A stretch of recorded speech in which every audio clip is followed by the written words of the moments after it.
బనకచెర్ల ప్రాజెక్టుపై తెలంగాణలోనే కాదు ఏపీలోనూ నిరసనలు జరుగుతున్నాయి. మాజీ ఐపీఎస్ అధికారి ఏబీ వెంకటేశ్వరరావు ఈ విషయంలో ప్రత్యేక సంస్థను ఏర్పాటు చేసి పోరాడాలని నిర్ణయించుకున్నారు.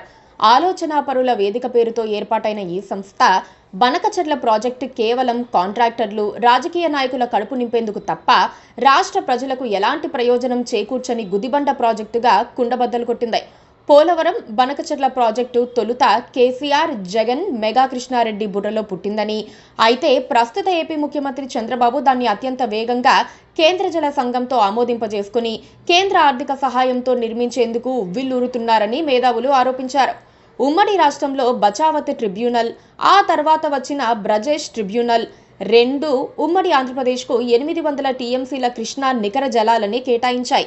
రాష్ట్రం విడిపోక ముందు ఇందులో 512 టీఎంసీలు ఆంధ్రప్రదేశ్ ప్రాంతంలో ఉన్న ప్రాజెక్టులకు, 299 టీఎంసీలు తెలంగాణలో ఉన్న ప్రాజెక్టులకు వినియోగంలో ఉండేవి.